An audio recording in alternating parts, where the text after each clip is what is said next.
What's going on, guys? This is your man, Real Deal, Steven Steele, coming to you live on a nice midweeker. How's it going, everyone? Good to see you guys. Happy Tuesday. We are going up on a Tuesday. Look at that, all that enthusiasm in the chat. Look at all those emojis, man. The emojis are off the hizza. That is wild style. You guys are already just fired up. I love it. Good to see. We got Batman versus Deadpool. We got Blasting Tom, Pat Lee, Alex, The Particle, Ryan, Russo, of course, Nurse Terry Reed, and the list goes on. Anthony Grant starting things off right and out of sight with $10 super chat. Anthony, thank you, my man. Always appreciate your continued daily support. Seriously. Welcome to the red light district for Dozers, he said. I like that. Not untrue. That is, I think, an apt description for the vibe of the show here at Doge After Dark. And welcome to Doge After Dark. We're going to get into some interesting stuff, some funny stuff, some fun stuff tonight, and wherever else the night takes us, guys. So, it's great to see you guys. Erectile Reptiles in the house. You know who I do not see in the house? I see Carl's Jr., but I don't see his brother, Beef Supreme. I wonder if they're twin brothers. Are you guys twin brothers? Answer that for me in the chat. Guys, if you haven't hit that like button, smash it immediately. Smash that like button like you would smash your childhood celebrity crush. Also, if you're brand new here, I would like to welcome you to the channel. We are a little bit of a newer community, going on about 6-7 weeks now, but we are growing exponentially each and every day. We'd love to have you along for the ride with this crypto vampire crew around here. So hit that subscribe, hit that notification bell, and super chats are always obviously hugely appreciated for my time and efforts. Cameron B coming through with 14 Canadian buckaroos. Thank you, sir. Really appreciate that. For the culture, for the memes. Keep it up, Mr. Steele. Appreciate it, man. Do not underestimate the power of meme magic. And we're going to talk about some meme magic. We're going to talk about some of our favorite memes tonight as well. And at this time, I would like to bring in two of my favorite guests. I think they're going to be becoming staples here on Doge After Dark. One man, the myth, the legend, Dogecoin millionaire Nick Balls. Nick, how you doing, man? Yo, what up, brother? Good to hear from you. And then also my second guest, who we've just been mixing it up and having a great time with her. It is Liv of Ass Finance. Liv, what's going on? Hey, hi Steven. Thanks for having me on tonight. Yeah, my pleasure. And thanks for joining it. Thanks for joining me, both of you. Speaking of which, at it again. Ass Finance coming in with 20 Canadian. Thank you, Liv. Appreciate that. Before you, I just haven't dealt with like my own guest panelists super chatting me during the show. I'm still getting used to that. So thank you, Liv. Really appreciate it. She says, let's go. She is ready. She is stoked. And we're super happy to have her here. Dave Carter coming in, $5 super chat. Thank you, Dave. Appreciate it. Donation for Nick's new tattoo, the ass logo on his right ass cheek. Wow. As always, much love to you, Nick. And of course, Liv. What do you say, Nick? Maybe now that you have the Doge tattoo, could you be convinced or persuaded? If so, I will make a promise here live on Doge After Dark. Wow. Okay. As many know, my next move from here is possibly into ass, and I'm going to do that when Doge breaks through $1 because I'm going to have some extra money. Yeah. I committed here on the show that it'd be 100K in. If that 100K in becomes $1 million out, and I'm not saying I would sell at that point.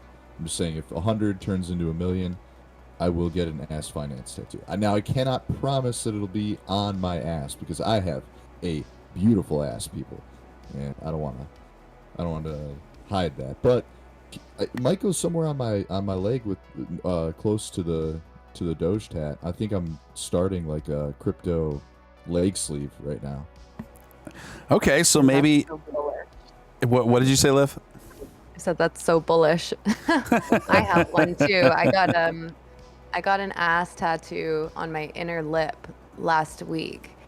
How did that heal, by the way? I've always wondered about lip tattoos.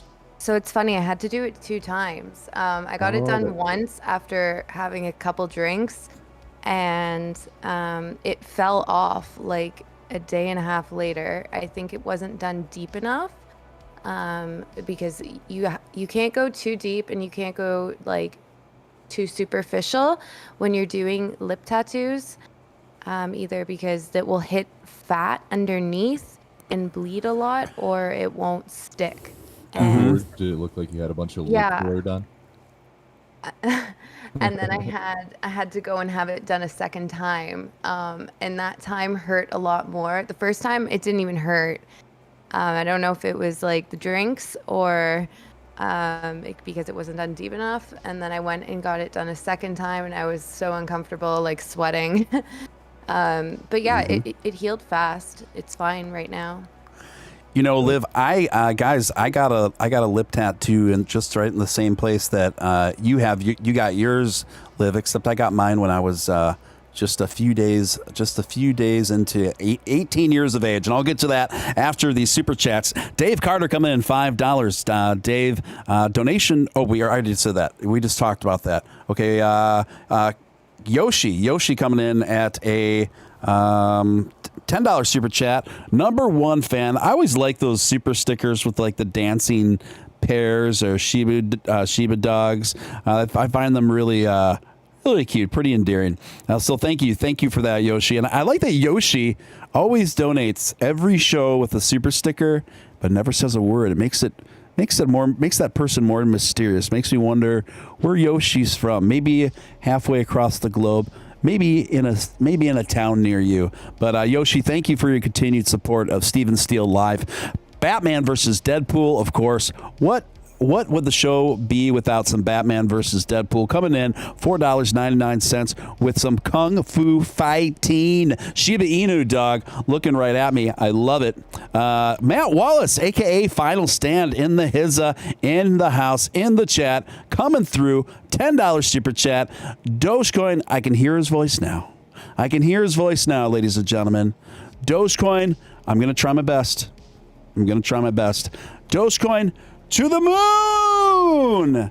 Also, I would like to formally apologize for eating Pikachu for breakfast this morning. He tasted good, but not worth the guilt.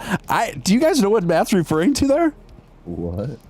I was watching Matt's video before I came on, and maybe it was a reference to that. I don't remember.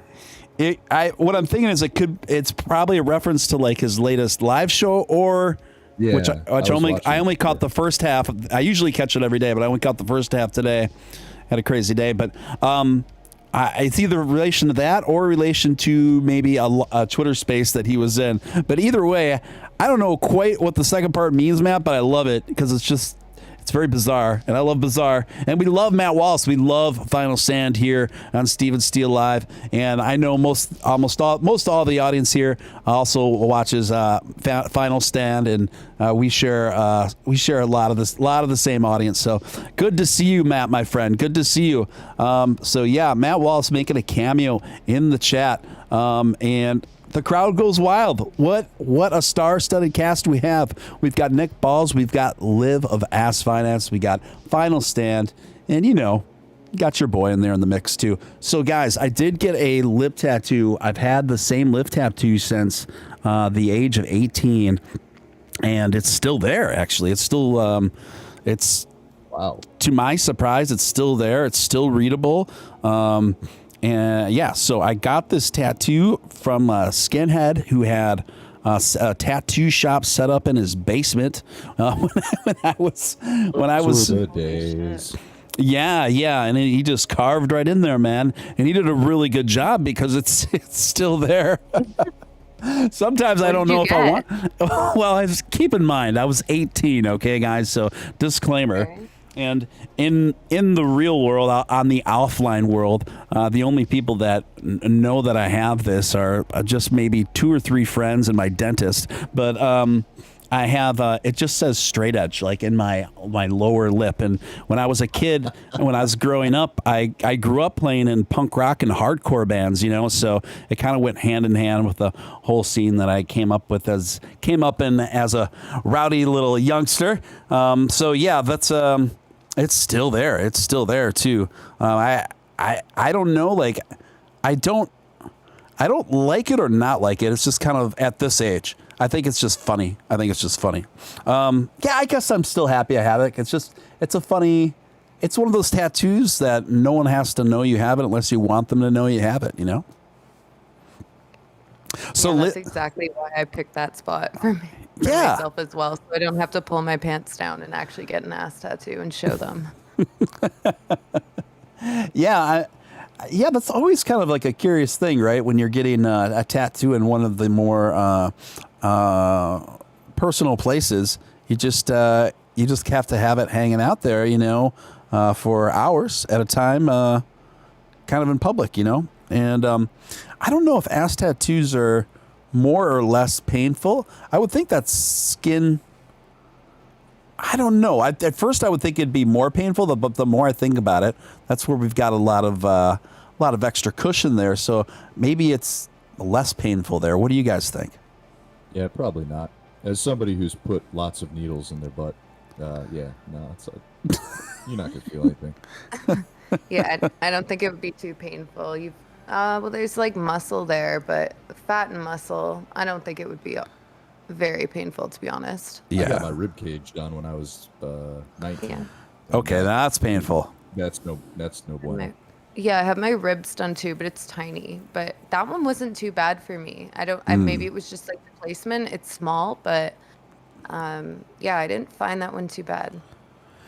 Yeah. I don't know. I think butt is probably one of the more less painful places you could probably get stamped, right? But rib cage for sure, I could see being very painful. Under the arm, right? On the underside of your arm there too, right?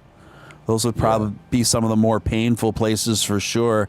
And I've never been a big tattoo guy. That's actually my only tattoo. I remember when I was about 20 years old, I had a full sleeve. I paid to have a commission to have a full sleeve done for me from one of the top tattoo artists in the country out of Chicago. His name eludes me at the moment. I think his first name is Guy.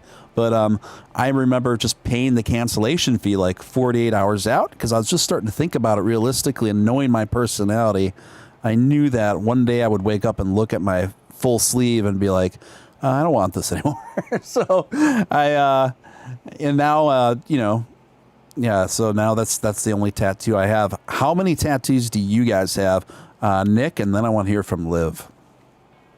Believe it or not, my Doge tattoo was my 3rd tattoo. People think I've got a lot. I've got one on my chest, which you can obviously see in my picture. Yep. I've got my rib cage done on my left side, and then I've just got my Doge tattoo. But funny enough, I got them all done at the same shop, but by different people. Okay, so you rotated the cast there within the same shop. Yeah. And it wasn't planned at all. I didn't plan to get it. I didn't seek out the same shop. I just called around and I knew somebody. Oh, the first time it was coincidence, and then this Doge tattoo, my buddy who I went to school with ended up doing it. I called and he happened to work there. I hadn't talked to him in a decade. Oh my gosh! Somebody actually in the chat must be from Chicago because that's the name of the guy. Peachtree got it. It was Guy Etchinson.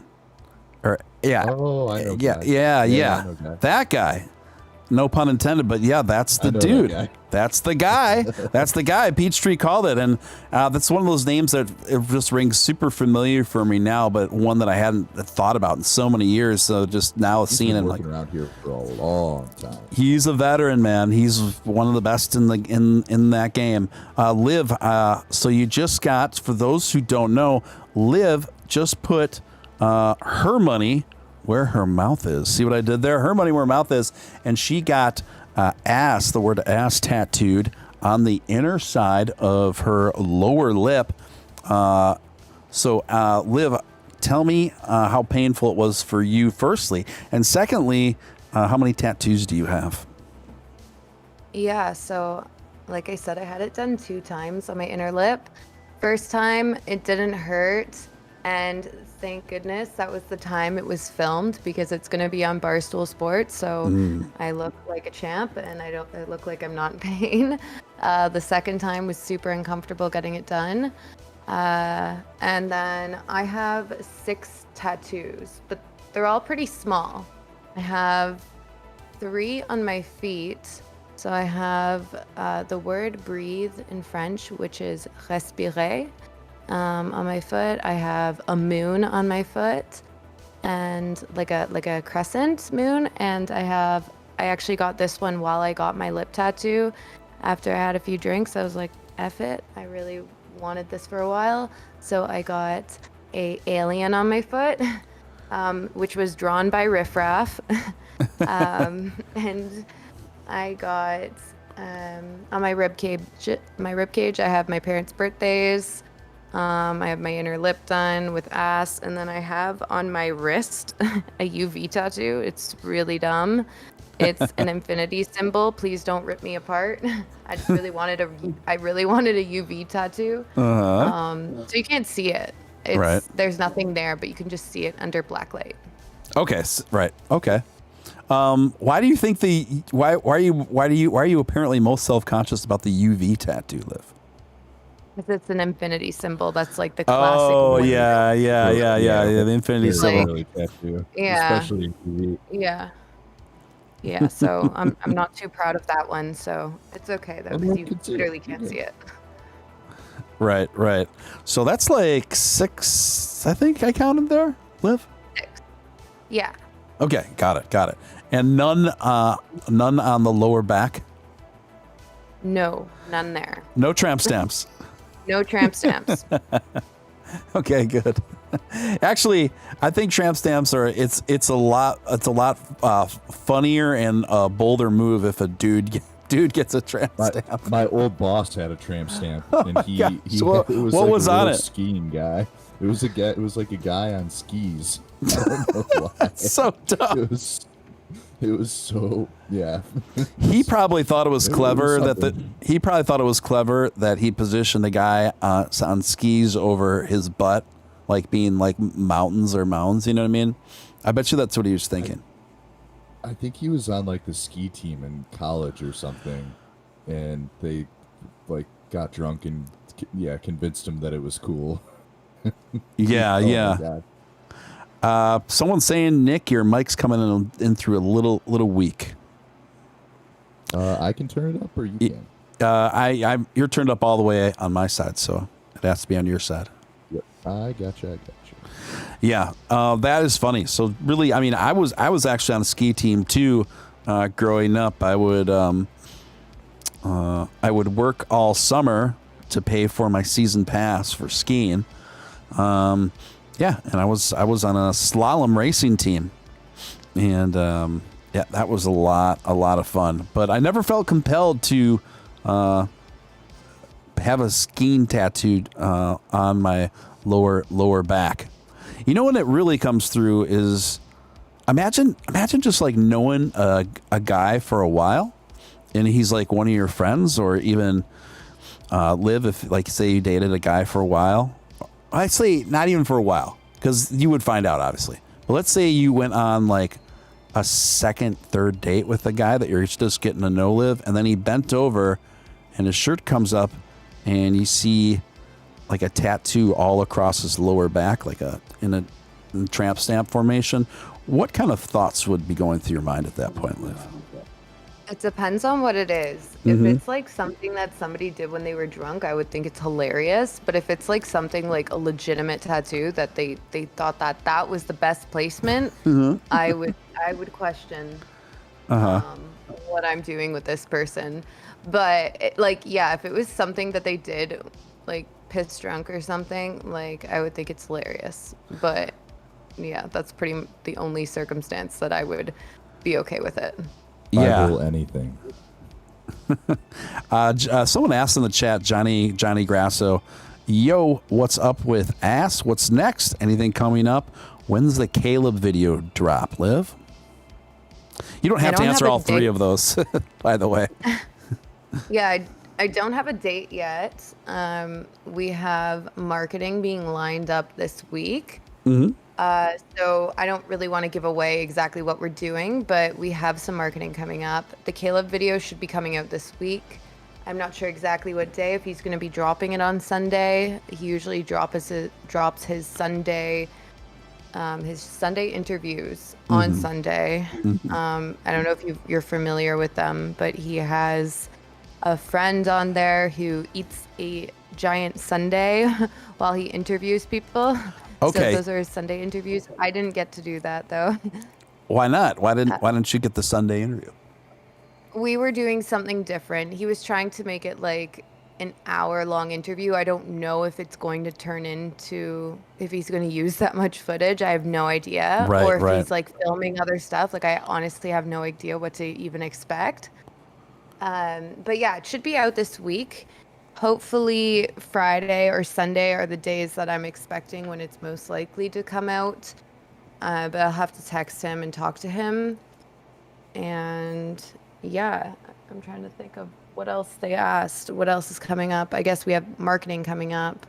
We're working on getting on OKX and KuCoin.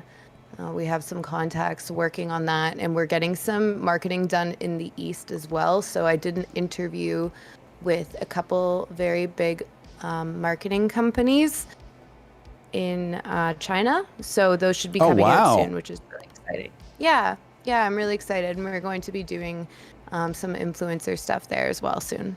Awesome. Yeah. Well, that's a lot of exciting stuff coming through in a short amount of time. So that should more than suffice for covering that question. Guys, so Dogecoin right now is just kind of trading sideways, but we are up compared to where we were. I mean, 30, 35, 36 cents may seem kind of modest, but all things considered, it was, kind of slumming it almost down to a quarter for a bit, and then around the 28, 29 cent period for a bit. And, now it seems to kind of be settling comfortably on a floor for now of about 35 cents. Nick, as someone who's holds millions of dollars worth of Dogecoin now, still, it seems to me, despite all the anxieties people are having about the entire market right now, and specifically Dogecoin's performance, the truth is, about six or so weeks ago, Dogecoin was worth only about 7 cents. So, what are your thoughts? Well, we're actually trading in an up channel right now. And I posted on my Twitter earlier today, for people who don't follow financial markets or don't follow financial, anything, if you're just like a pretty straightforward crypto holder, you might not realize that at the end of every month, perpetual future contracts expire, which means this Friday would be the last day for perpetual futures. For those people who don't know, with Bitcoin and a few other large cryptos, but now including Doge as well, you can do future contracts, meaning you can bet on the price over a month period. And you can do short positions, long, and those contracts expire at the last Friday of every month. That's why people, things usually get very bullish on the week leading up to the last Friday of the month, and I suspect that's why the markets have recovered so well in just the past week, and why we're seeing a lot of positive price action, especially in Doge. I think by Friday, and especially this weekend, we should be seeing some sort of breakout. It might not be like a full onset, because obviously we're still waiting on a few factors to drop, Coinbase and Elon and everything. But yeah, I mean, perpetual futures hold price action down a lot because what people don't realize is you can trade with these major coins on so much leverage. It's insane. There's Chinese exchanges that allow you to trade 100 to 1 leverage on Bitcoin. Like that is insanity. So wow. A lot of people, when we had the initial sell-off on the 19th, people were attributing that to Chinese manipulation, but in reality, the manipulation really has a lot more to do with futures contracts, right? And the insane amounts of leverage you can get on futures contracts, which is, I think back to the early days of crypto. People always, BTC maxis will always go, oh, well, this was Satoshi's vision. Bitcoin was Satoshi's vision. Satoshi never envisioned leverage trading with insane amounts of risk and leverage. It just seems crazy to me. Yeah. And, Liv, you've got a lot of experience with, the crypto markets and observing all sorts of things. And, in both the coin market and BSC token markets. What we're seeing now, it's obviously affected all the way down to your project, Bitcoin all the way down. I don't mean like you're down, but I mean from Bitcoin all the way through, rather, the BSC market. Are you terribly concerned about all this? Not really, to be honest. I'm pretty bullish on crypto long term. Like the short term price action doesn't really bother me. I think a lot of people are emotionally trading right now, and if you are trading and are taking advantage of this volatility right now, that's great. I don't really have the time to be trading, to be honest, so I just don't really watch my portfolio. Just whatever happens in between. I think no matter when, we're going to be heading upwards long term. Yes. The only thing in terms of what Nick was saying, I'm bullish on Doge as well, but it does look like there could be a head and shoulders forming on Dogecoin on the 1 day chart. I was looking at that. Craig had brought it to my attention as well because he and I will chart together stuff. But I mean, it doesn't mean it's going to go down. It could form one, or it could just freaking blow past it if we get some more bullish momentum going, because who knows. But in terms of looking at the chart on a 1 day term, it could be a time where it's going to make a decision over the next few days. Yeah, I think that's pretty well laid out, Liv. I really don't have anything more to add than between what both of you covered there. Erectile Reptile coming through, $20 super chat. Thank you for that, Erectile Reptile. And I have a feeling the daily fact is coming in here. Doge is doing great. Hold fact. In World War II, Germany tried to collapse the British economy by dropping millions of counterfeit bills over London. Wow, that is really fascinating, actually. That is that really backfired on him. Yeah, totally. It's a very wacky, ambitious idea, though. Wow, yeah. So thank you, Erectile Reptile, for your continued support of the show, and your daily facts always appreciated, my friend. I don't know about this username. Where your brown father coming with a $4.20 super chat. Thank you for that, your brown father. Australian Safe Shepherd, gotta be high AF. Thank you so much. Appreciate it. I appreciate the super chat. Yeah, I'd definitely like to add a little positive. I've always been kind of down on BSC tokens, but I would like to say something positive about them. Yeah. So their price action in the BSC chain is probably closer to the true price, believe it or not. Mm-hmm. Because I thought about that too. Yep. Futures contracts. Yeah, there's no betting, there's no leverage betting on BSC tokens. There is leverage trading on BNB, which could ultimately trickle down to BSC tokens, but I think that might be like a huge positive for BSC tokens. Now, that's not to say that won't change. I'm sure there's people probably trying to figure out how to do that right now, but you can probably put a safe bet that the price of any given BSC token is probably closer to its truest price than most of the top 5 largest coins. Yeah, I would say that's pretty accurate. That BSCs overall are actually more closer indicative of the actual market value going on at the time, whereas when you get into the top 50 coin markets, that can range wildly. So, what do you say, Liv? Do you think that's a sentiment you agree with? Yeah, I would say so. I mean, I'm not too sure myself, just because I'm not really watching all of the markets, but I would agree with that. But yeah. Yeah, right on. Guys, this is your man, Real Deal Steven Steele, coming to you live, Doge After Dark.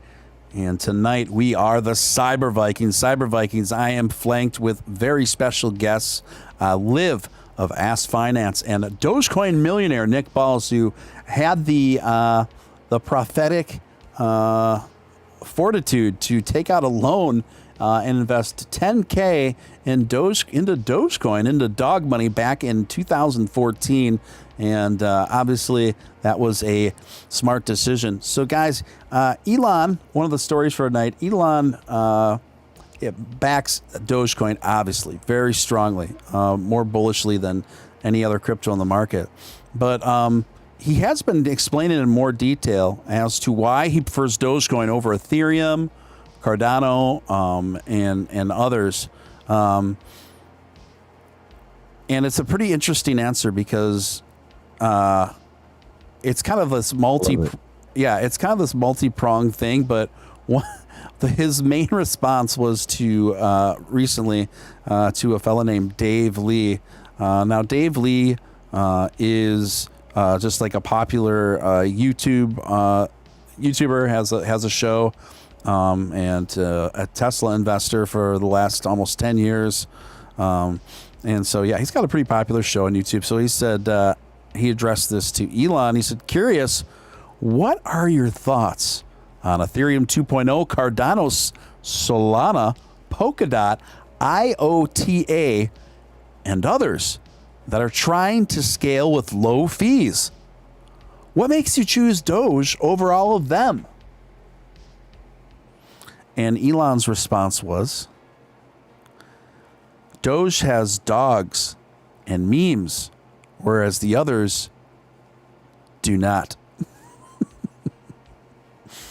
Oh, that's so good. That's so good. It's so good. And honestly, those are the sorts of answers that I give too. Sometimes it's just like, he's not wrong. Yeah. It's just, no, it's definitely a part of why we're here. I actually don't want to take away from that. But, I mean, I find myself giving these answers more and more to people just because I talk, we talk exhaustively as to why, I'm so bullish on Doge. I've been doing this for every night on and on as to why. And then you get people that know who I am, and then they'll just still engage and ask me that. I'm like, I don't know, dude. Maybe you could take a look at literally thousands of hours of footage of me breaking it down. Why? At this point, I'm just like, because I like dog money. I like cute dogs. That's why I back it. I really don't want to talk about utility. I don't want to talk about fees and transactions times and whatever. Do you ever find yourself, Liv? Well, I know you do, but I know you're in a different position as a CEO of a coin, that sometimes you just get tired of having to explain yourself over the same things over and over again. Yeah, it can get frustrating just because I feel like a broken record. Yeah. It's more frustrating when I'm explaining the same thing over to the same individuals. Like in my community chat, that's when it's frustrating. If I'm speaking to new individuals, I have no problem when they ask me questions about the token, about the community, about our goals. It just is more frustrating when I'm reiterating the same thing over and over in my community chat, or like explaining things that have already been explained, or they're like pinned in our Telegram chat, and that information is accessible. And then I have people freaking out over certain things, like, where's this? And I'm like, okay, guys, it's right in front of you. If you were to take 30 seconds out of your day to check the pin messages when people say, what's coming up this week? What kind of marketing do we have? Or like when next exchange, stuff like that. And when it's like easily accessible, and it's kind of like people need to be pacified. They need to be babied and fed this information. I'm like, guys, you got to learn to go and look for it yourselves. Right. That's when it's frustrating. But yeah, like I don't have a problem with explaining myself to new people who are interested in learning about our project, though. That's good. I think a lot of it has to do with like, I'm sure you guys, for sure, I know I do, get a lot of these questions on Twitter, you know, and like today I posted this morning about the perpetual futures ending, and like 5 different people were like, what are perpetual futures? And I'm like, there are not enough characters here for me to tell you. And then likewise respond to every person with the same answer. Like, you know, I think part of it is a lot of the crypto culture is located on Twitter, which is great. I mean, it's bringing so many new people into the space. But it's just like a poor place for like conveying complex ideas. Like that crypto is not an easy thing to like explain, you know what I mean? And like there's so many moving parts to the whole thing. It's like, just use the Google. Yeah. There's it kind of reminds me of that. I don't know if you guys have heard it, but there's a site that's been around for a little while now, and it's called. I'm just looking at it right now because it's an acronym. It's LMGTFY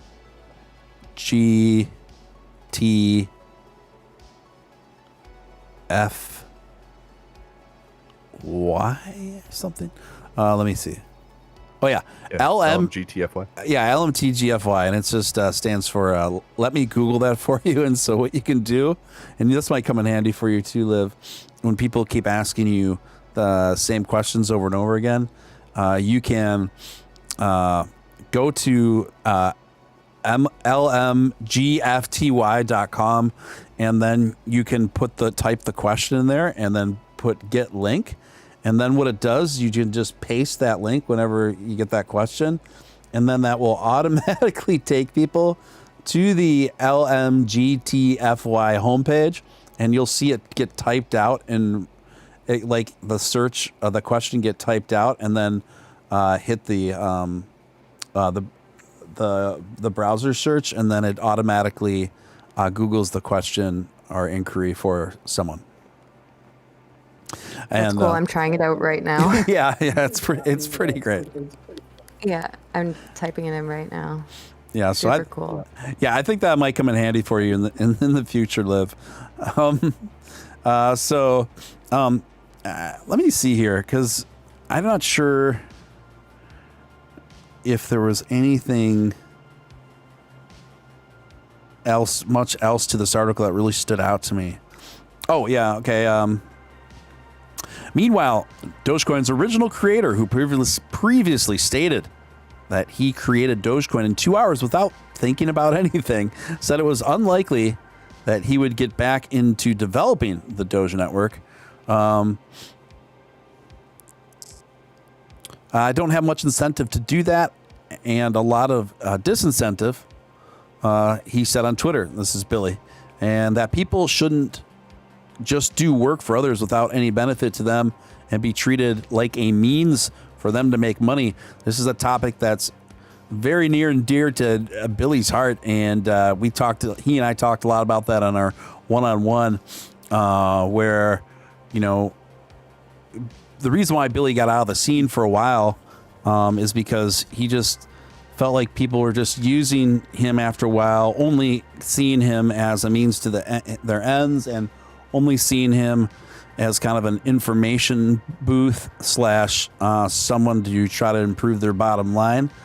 And those, after a while, you know, he's talking about how frustrating and kind of depressing it is that almost all his messages and emails that he would be getting back in the day were people yelling at him for Dogecoin not doing well enough or not having a hard cap, and or people just having questions about Dogecoin, or just wanting to know how he can improve Dogecoin's market value. And the thing is, how about people who've made millions off of Dogecoin who are trashing him on a regular basis?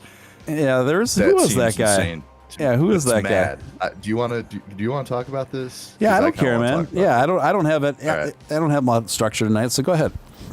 Okay, so I know I kind of know this guy, like not personally, but I remember him from way back when, and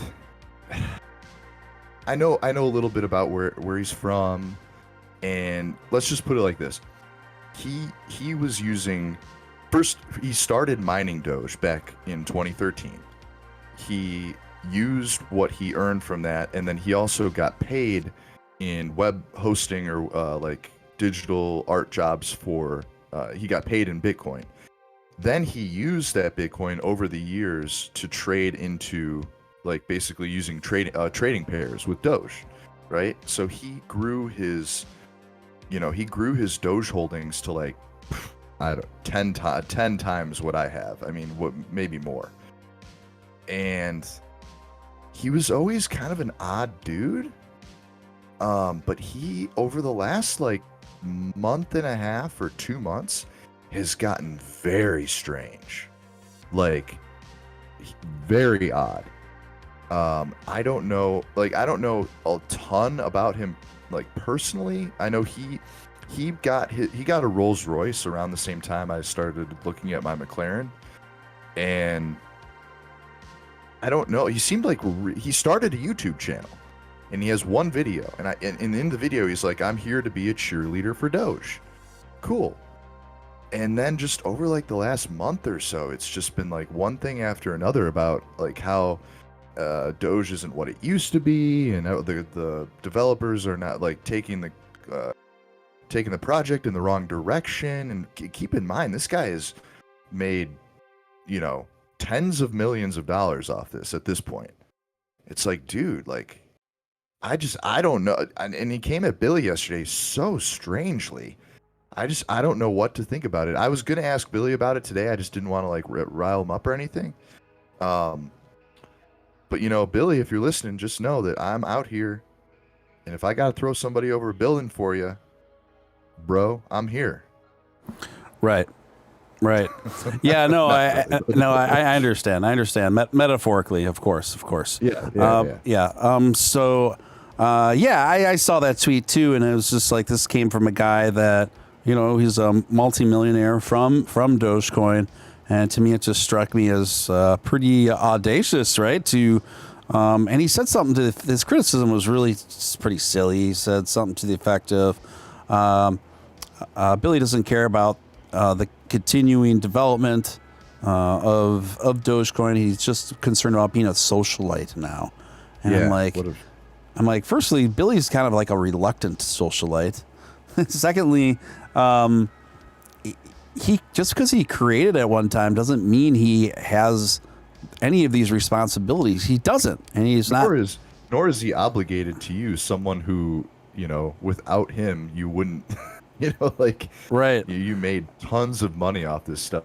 Yeah, that in and of itself is obligated to.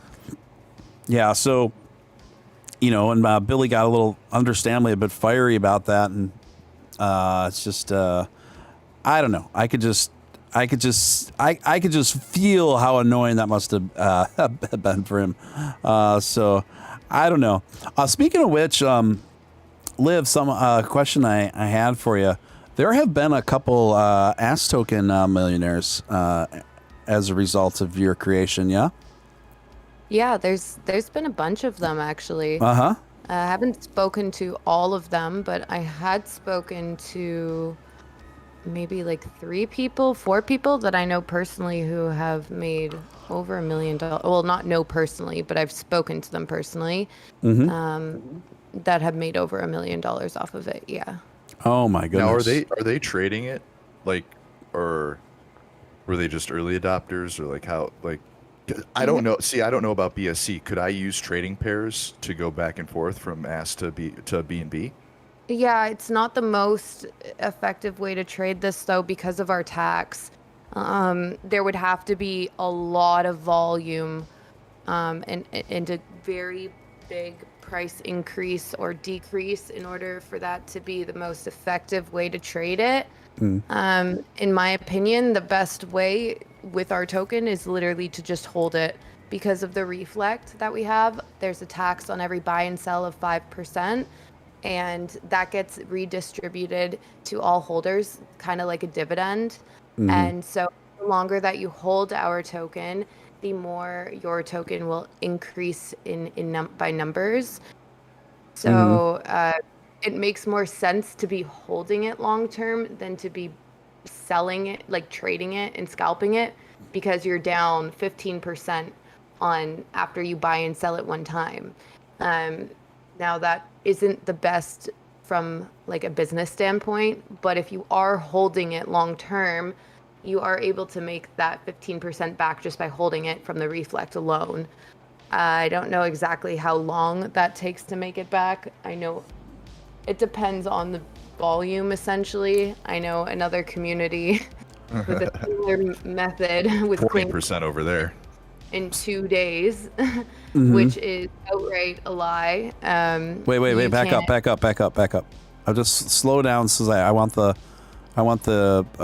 people that are maybe a little less experienced in this space to understand what you're explaining. So, what is a lie specifically about the other coin that also has arguably a similar kind of structure in that regard? Sorry, what is the other coin? Or well, we know what the other coin that we're speaking of, right? I just don't. What is their claim? Yeah, what is their claim? What did you say is the falsity there? I don't think it was like the developers, but I remember listening in on David Gockenstein's a Twitter space where somebody was claiming that they could make that tax back in well, they said 1 day initially, and then he asked, "Is this a fact?" Or you could lose it too. And he said, "Is that a fact?" And they're like, "Yeah, basically." And he's like, "No, is it a fact?" And they're like, "Well, probably like 2 days." And then David asked again, "Is that a fact?" And he just was like, "Yeah, it's 2 days." And I was like, I wasn't on there talking, but if I was on there, I would have just ripped that apart, because you can't guarantee how many days that would be, because it really ultimately depends on how many tokens you're holding, because that determines how much of the reflect that you get. And then it also depends on how much volume is being traded in that given day, because you only get tokens when people are buying and selling.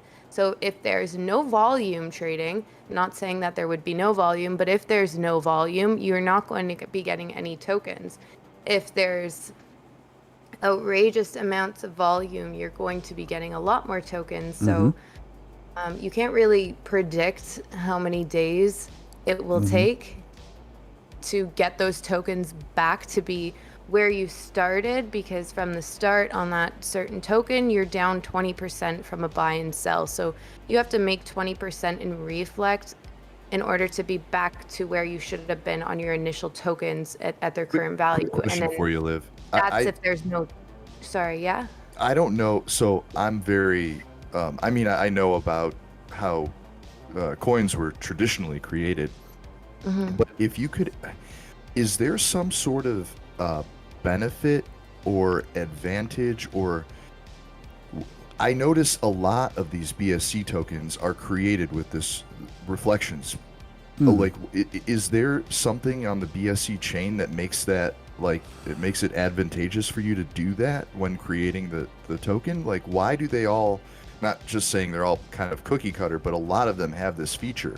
Is there some benefit to doing that? Like, Yeah, so it doesn't really matter what blockchain you're on. I know there's a lot on Binance Smart Chain, but this is true through all blockchains essentially. And the reason why a lot of these fair launch tokens have the reflect and have the tax that goes into automatic LPing is because at the start, when you're not providing a lot of liquidity, your token will be very volatile, and it's hard to trade that when you don't have a lot of liquidity in there. So on my token, for instance, we have a 5% tax when somebody sells, and that gets automatically LP'd into our liquidity pool. So that will be added there automatically on a sell, which creates a higher price floor every time somebody sells. So that is actually adding liquidity in terms of not having anything there from the start. Yeah, so you ultimately need this liquidity when you're not doing a pre-sale, because say you do pre-sale and then you pair that money that you raise. So say you raise, I don't know, 1,000 BNB in a pre-sale raise, and you say, okay, whatever, 20, you hold 20 or 200 BNB aside for whatever it's for team purposes, for like marketing, etc. And then 800 BNB of that is paired against your token that's locked into your liquidity, and that's how people can buy and sell and trade it. Now, if you don't do that and you fair launch a token, you're only providing a small amount of liquidity, unless you're going to be providing all of that off the start, which most of these tokens aren't. I myself only put 2,500 bucks in of liquidity. So we ultimately needed to gain that liquidity. And the best way to do that is through the automatic LPing. It just happens over time gradually, which is all locked. Again, it's all locked on Team Finance. So anything that's added to there, I can't withdraw that. Now that makes sense. Well, like I understand why these newer tokens are all doing this. Yeah. But does that, and that totally makes sense in the beginning. Yeah. By the way, like the mathematics of that, I understand that for when a token first starts. Mm-hmm. However, do you see any disadvantage with that when it comes to attracting day traders? Because this, I mean, whether we like it or not, and by the way, guys, I am not promoting day trading. I've done it myself, and it's it is really hard on the mind and the body. I would suggest against not doing it. But do you see any disadvantage to not being attractive to somebody who's trying to move tokens around on a daily or weekly basis? Yeah, it doesn't really encourage day trading. Our token, yeah, like I see what you're saying for sure, because you're already down 15% when you buy and sell. So it's not very attractive to somebody who likes to day trade. It's most attractive to people who like to hodl. And we really are hoping to grow a community. So I'm not like really out there encouraging people to go and swing trade this. I mean, if you want to, you're probably just going to be selling for a loss. I've watched it happen. I watched somebody sell I think 900K or something it was worth of our token. And then 5 minutes later, they bought back the same amount of tokens for 700K. Or no, the opposite. The other way around, my bad. They sold it. They sold it for 700K, and they had to buy back the same amount for 900K actually. Yeah, that's what they did. they bought back for more because people just started buying up the dip so fast. And then I guess that person just like panic bought back in and bought the same amount and paid more for it. It was pretty funny to watch actually though. Somebody took a photo of it and I saw it on Twitter and I was like, oh my God, that sucks. It's unfortunate because I as we were mentioning earlier, I'm I know guys like Crypto Face being one of them, a dude who he just makes a killing off of leverage trading, leverage swing trading. I don't think that leveraging crypto was ever intended to be part of, I don't think there was supposed to ever be a derivatives market associated with cryptocurrency. I think it's completely polluted the idea of what crypto is. However, it's the universe we live in. Can't undo it. It's just part of what it is. Likewise, swing trading, in a perfect world, we would all just hold, right? Like that's just, that would be the perfect solution. However, we don't live in that world. So, it's and I'm just, people who are in the chat know I used to, before Doge really took off here, I was swing trading like 500K for a while, just because I'd just lost my job and it was the only thing I had going for me. I don't anymore because of the stress of doing it.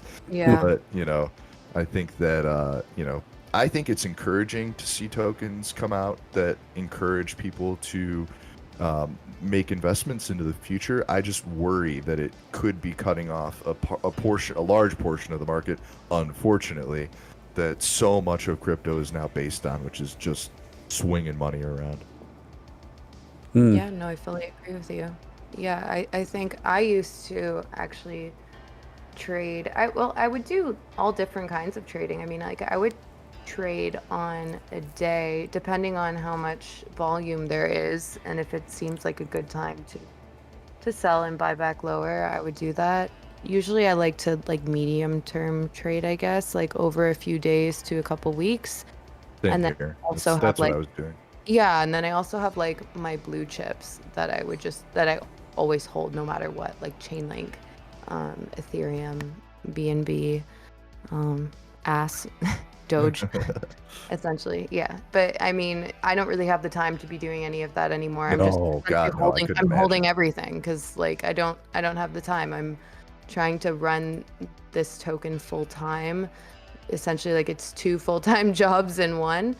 And so I mean, like I'm just gonna hold everything no matter what. I'm not really too worried about it. I think everything will go up long term that I'm holding, so I'm just gonna I've got a business meeting tomorrow, funny enough. I told people, like I'm not looking to do any kind of crazy investing, at least until I get back from the BTC conference. And Dogepalooza reached out to me. So I might be getting into, there might be a music festival that I'm funding or something. I don't know. Oh, that's fun. Interesting. Guys, this is Steven Steele coming to you live, Doge After Dark. My guests tonight are Liv of Ask Finance and, of course, Dogecoin millionaire Nick Balls. If you haven't hit the like button, go ahead and do that now. It's the number one thing you can do to help a new emerging channel like this get up in front of more viewers.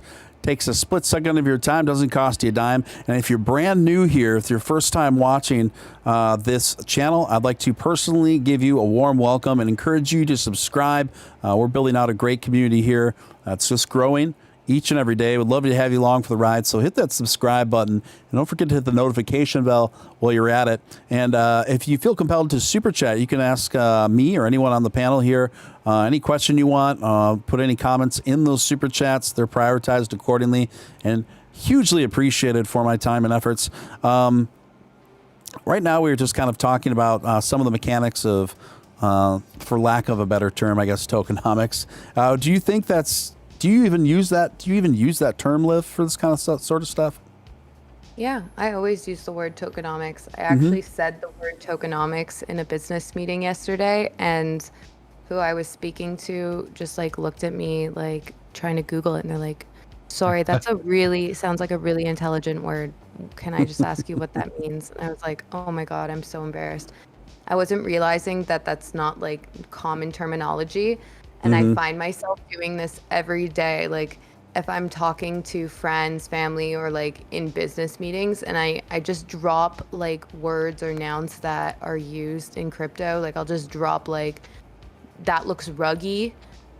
And people are like, I don't know what that means, but like I use it as a verb also. Like I got rugged yesterday, but like I'll say it not even in terms of crypto. I'll be like, oh, I got rugged. Like, I don't know. I was late for something, or I like my internet cut out. I got rugged. My internet rugged me. I'll just say the dumbest stuff. And people, I don't even realize. But yeah, tokenomics is definitely one of the words in my common vocabulary. I say these things to my girlfriend on a daily basis, and she just looks at me like I'm a crazy person. Yeah. I saw a question in the chat that I thought was a fair one for you, Liv, from a person that says, all this seems to heavily rely on new investors constantly pouring money in. I don't see a future in that concept. What would you say to someone expressing that sentiment? A new one in that concept of new people coming in. I mean, I think there's new people that come into crypto every day, and also there's so many people in crypto that aren't even invested in our token. It could be because they haven't seen our token, or they're not educated on it, or they straight up just might not like it, and that's okay too. I think it's just more about bringing awareness about our brand, who we are. I think there's a lot of misconceptions first about meme tokens in general. I mean, I know Doge goes through it on the daily. People trash Doge because it's a meme token, and Doge still, even with all of the legitimacy that it has, still has that battle of trying to prove that like it is like legitimate, even if it is a meme token. I mean, like, no matter what, there will always be that problem, but it's more just about spreading awareness and education of why we are a great community, to bring new people in, whether or not they're already exposed to crypto or not. Right on. Nick, did you get a chance to review what I DM'd you? I did. Sorry, I just responded. I see it was a couple of minutes ago. Yeah. Why don't we talk about that? Yeah. Why don't you explain? I'm going to let you explain to the audience what I sent you. Sure. So, Billy just retweeted this a few minutes ago, and part of what Elon was asking for the other night that he actually responded to Papa Upshot with was he wanted just people to reach out on the Dogecoin GitHub, which, by the way, I think very, very few people even know exists. Like for years now, people have been, news organizations, news sites have been saying there's no Dogecoin development going on. Guys, I've been following the Dogecoin GitHub for like 7 years. So the Dogecoin developers have been placing updates on the GitHub since the beginning. So anyway, somebody actually placed an idea onto the Dogecoin GitHub, and it's the 2,124th idea to be put in, and it's peer-to-peer Dogecoin relay network based on Starlink. Very cool idea, and Billy thinks so as well.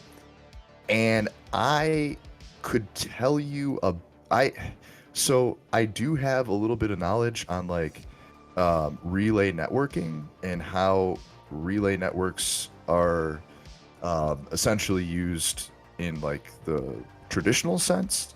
And I know a fair bit about how Starlink and Tesla are using their relay network now to update vehicle software. So they're using the Starlink network to update all of Tesla's car updates worldwide, globally, at real time. That would be a huge thing if you thought about it. Somebody mentioned this the other night. Like, Teslas are so efficient that they're not really, there's a lot of like unused energy in the vehicle that at any given time could operate a wallet, or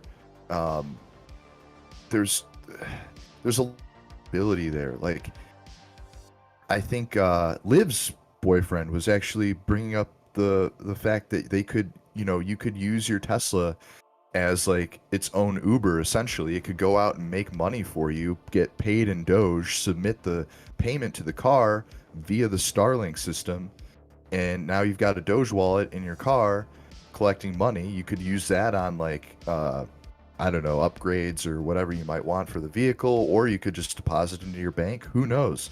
But that is I mean, the synergy between the Starlink network and Tesla and Dogecoin being integrated, it honestly, I don't know like the technicals that would be involved in that, but I don't think it would be that crazy like to do. I don't quote me on that. I'm not a rocket scientist, but the implementation wouldn't be that insane, I don't think.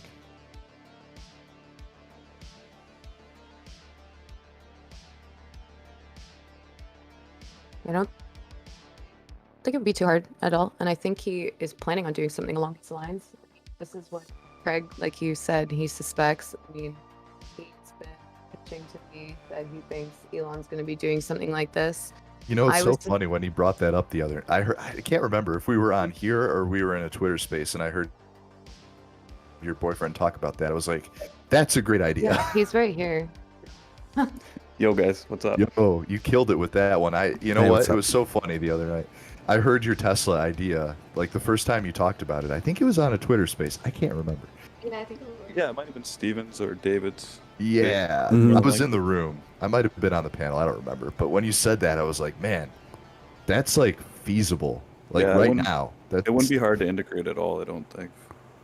As well as It's with not a like their solar panels as well for your houses. You buy solar panels with Doge, and then you sell your power back, and you get more Doge. So it's just like passive income on all your Elon products, essentially.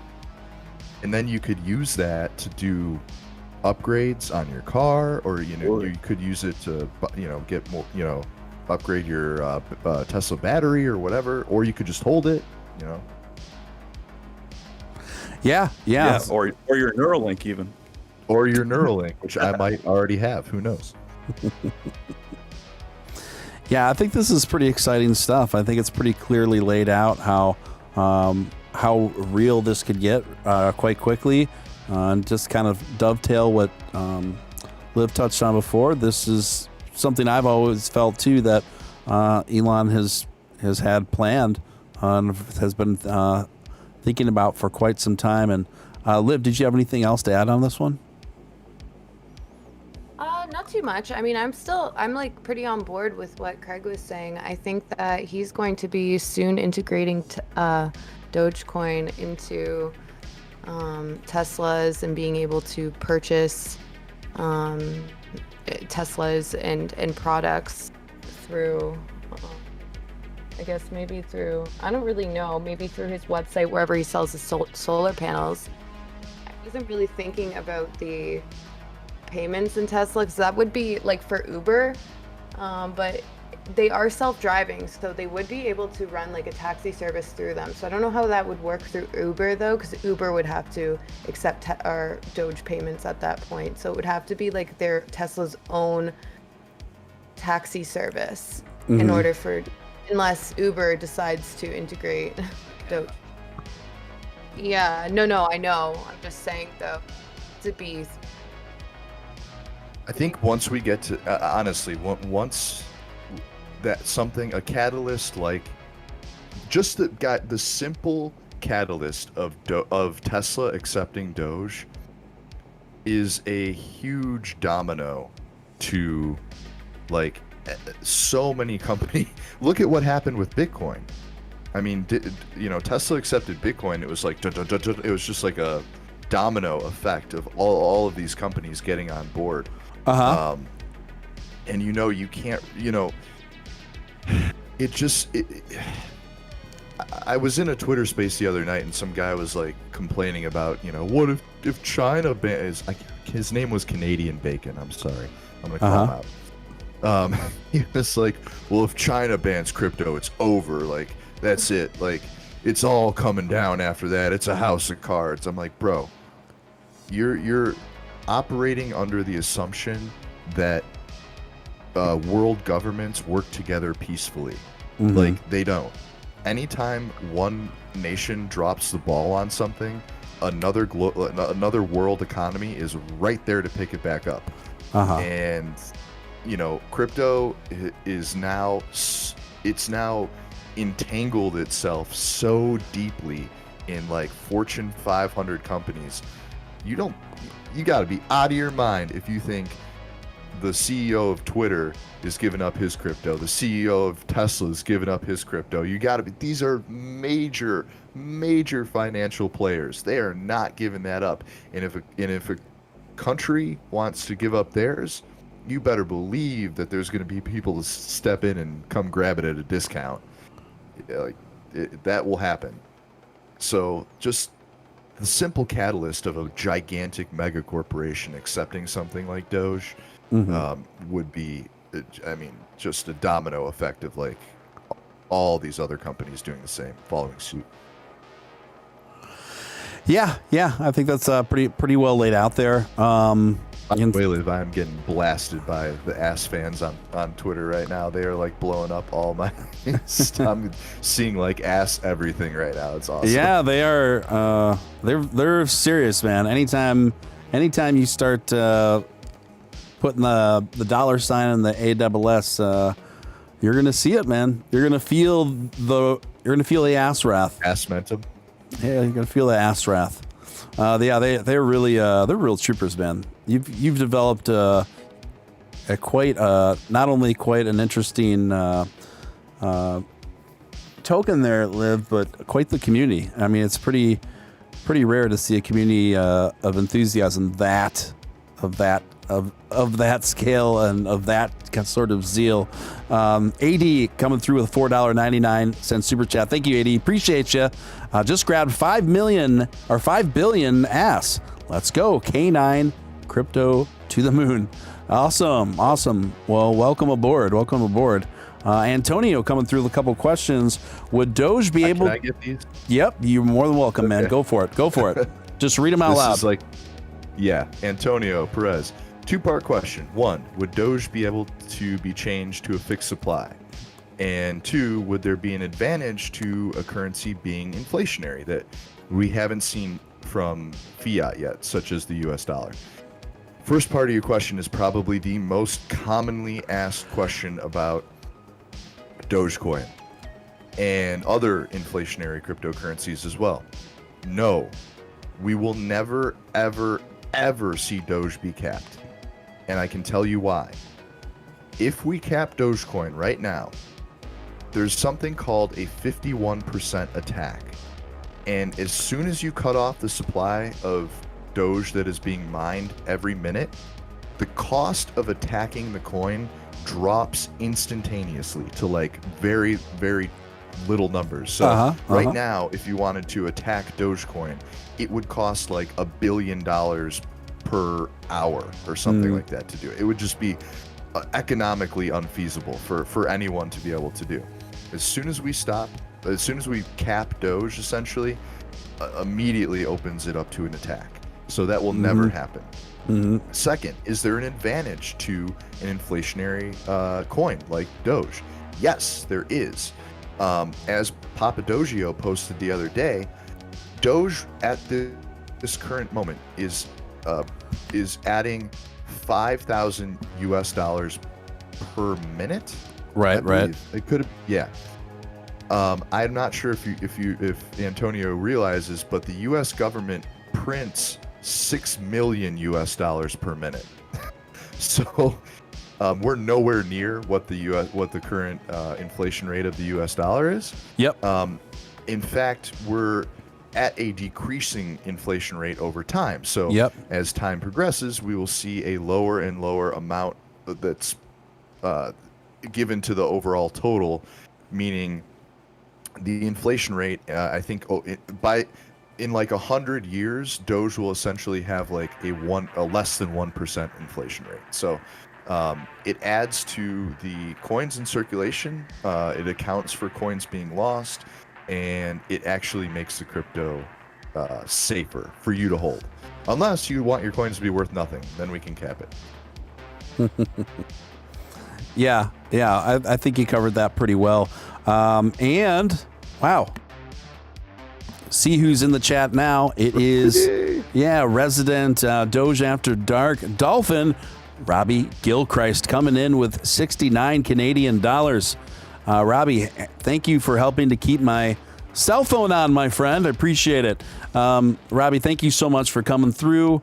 Your continued generous support of the show. It's just hugely appreciated, really. It's good to see you, my friend. Good to see you, my friend. Let's see.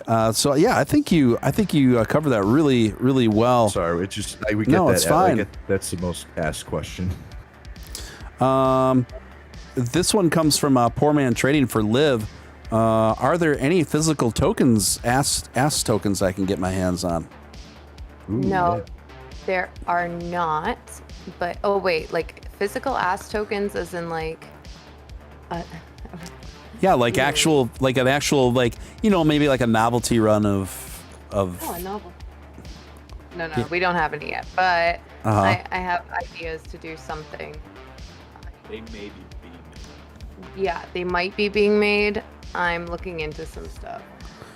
Okay. Yeah, I don't really want to say again because I don't want another community not to be named to steal that idea. Gotcha. Oh yeah. Yep. I have a question also for Nick.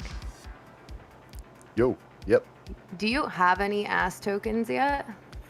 I do not, simply because my BNB dropped by like 50%. No, that's okay. I had 100,000. I had 100K USD in BNB, and now it's significantly less than that. No, that's okay. I was gonna say, I know you were waiting, but I want you to be part of the community. So I want you to send me your wallet so I can send you some. So then you're truthfully in the community already, and then then you can get more tokens later, whenever you're ready. Do I need what kind of wallet do I need? Just a MetaMask or a Trust wallet, and you need to be connected to Smart Chain. Steven has been telling me to do this, or he told me to set it up. It's really easy. Do you have a MetaMask? Yeah, it's super easy. Okay. I do not, but I've seen the tutorials like a million times. I just never did it because I never owned anything. Somebody set up on it tonight. He's helping us with marketing. So I walked him through it in like 5-10 minutes tops, who had never done, who's not really exposed to crypto. So I can walk you through it in a couple minutes. It's really easy.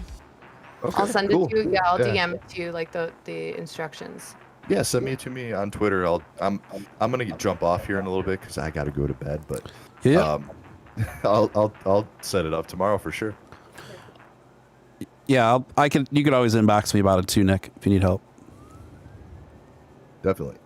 Okay, cool. Nick, thank you, man. I'll follow up with you tomorrow, my friend.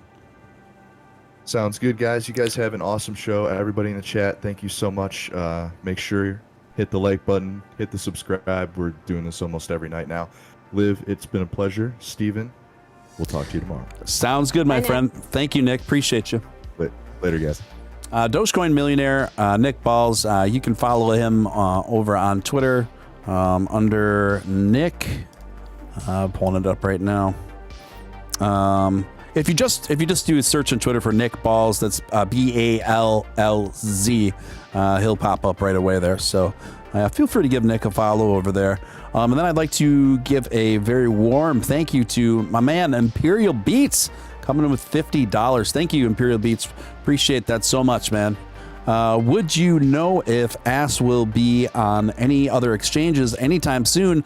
Long live the Queen. Definitely a fan there in Imperial Beats. What do you say, Liv? Yeah, so we're in the process of getting onto OKX and KuCoin right now. There's no promises, but we have a contact, so we're working on that right now. And what else are we working Wabi as well. Hoo boy, Wabi, however you say it. I don't want to butcher it. Please don't kill me, everyone. Hoo boy, Wabi. Anyways, yeah, we're trying to get on there as well. We have a contact with somebody. You're breaking. I guess. Could you get a little closer to whatever mic you're using? Hear me? Yep, it's just breaking up a little bit. Yeah. So those are the exchanges we're trying to get on for now. And then obviously we're always going to be focusing on Binance. Mm-hmm. And then I think it will all happen very soon. Mm-hmm. But I really can't say when. But yeah. Yeah, it definitely seems to. There definitely seems to be a good amount of wind to the Ask community's back right now. No pun intended, but it does seem that way, and it really seems like there's just a real good buzz out there, just that keeps picking up momentum. And just to clarify something, I just want to clarify something to the community about Ass and me. And I tweeted something out about it earlier today, just because I have been getting some inquiries and some people that are giving me a little bit of criticism about this. Listen, guys, I don't care if you buy Ass or not. Like, I'm not here to just like shovel and shill needlessly for Liv. Liv is an intelligent, very self-aware woman that knows what she's doing and why she's doing it. And my relationship with this coin is simple. What has drawn me to this thing is not like some big sponsorship relationship that's actually has nothing to do with it. I've never said that any of you should buy Ass. Okay, I'm not trying to sell you on it. I just enjoy it. I've explained why I like it. I think it's an honest kind of nihilistic parody of the BSC token scene, and we're watching it unfold. We're watching its concept, and we're watching its future use and branding kind of develop before our very eyes. And Liv makes no bones about that. It doesn't try to really kind of like shield or obfuscate that's what's not going on or what is going on. We've had very transparent conversations about this, and I love that. So I just find Liv here to be trustworthy, genuine, and refreshing, and she's we just vibe well too, just as people. So she's like my friend too, right? And so that's what this is about. I just wanted to clarify that. Were people making accusations of something, or like? Well, I have become, whether I've tried to or not, like I have become over the last few weeks. I've noticed particularly one of the more kind of go-to content creator voices within Dogecoin community, and I love Doge. I mean, this show is called Doge After Dark, for crying out loud, obviously. But so I think you'll get this in almost any subsect of a coin community. There's always going to be a slice of folks that they only come to you for that one coverage of that one coin or crypto or whatever. And then if you vary away from that, and now all of a sudden I'm making jokes about Ass token, and I'm just mixing up with y'all and this, that. And then I think there's kind of like a hesitation with some of those folks and concern, like, oh, you're just jumping on this and you're throwing Doge under the bus, and you're just using it to leverage that, and which is not the case at all. And I think I did a pretty good job of explaining that before this. So yeah, that's what that's about. Right. Yeah. You know what I mean? So yeah, I did see one comment though. Somebody was angry saying, "Why are you tweeting about Doge and Ass? Why are you tweeting about those two coins?" And then said something like, "Pick one coin." And then they said, "Why don't you talk about other coins?" I saw that and I was like, what the heck is this person on? Like, those was the lowest IQ comment I have seen in a while. Yeah, it gets a little bit laborious. It's kind of, it's not, I'm learning, this is kind of new to me too, because my popularity has been increasing, like, seems to be quicker and quicker lately. So I'm just, I'm kind of readjusting, Liv, because, you know, with that increasing notoriety, inevitably comes more critics or people that just aren't going to like you for whatever silly reason it is, you know? Yeah. So now I'm just kind of rescaling and trying to figure out how my personality fits in with that. Because my personality is like, take no shit. That's my personality. It always has been. But at the same time, I'm like, maybe I should just start just picking my battles and just using the block button a lot more, because as you know, between what you do and the position you're in as a CEO, position I'm in is like a full-time round the clock, you know, content creator for this stuff. It's very time consuming. It takes a lot of effort. Yeah. And so, you know, I think I just got to recalibrate and just use that block button a lot more and just not engage as much. But it's also that balance too, where when someone's attacking your integrity, it's hard for me not to just set the record straight, you know? Yeah, no, I totally agree with you. I mean, especially when you're like somebody who's like, I guess, an influencer, and people are looking and watching your streams and following you on Twitter. It's good just to be transparent, I guess, and no matter what people are saying. Yeah. Yeah. Gene, I went to bed last night at like 6, 7 a.m. and you were still on talking. I was? Yeah, you were on a Spaces at like 6 a.m. still going. Yeah, my lifestyle right now is very, I'm not going to go into details about it. It's very strange right now. I'm in a very strange chapter of my life. So, I'm the kind of person too that, I'm very relentless. I'm very relentlessly industrious, no matter what I set myself to. And now that I've set myself to this, you are seeing the consequences of this. And that's how I am, man. You know, so that's just how I am. That's how I am with my business. That's how I was with my music career when I used to make my living doing that. But whatever my primary focus is, I go all in, and I'm whatever I apply myself to, like, as my main focus, I'm always been successful in, because my work ethic is just, it's pretty balls. It's pretty off the wall, man. It's kind of nuts. It's kind of nutty. It's kind of like we were talking about when I had you on the show last, Liv, or actually when I had you on the show the first time.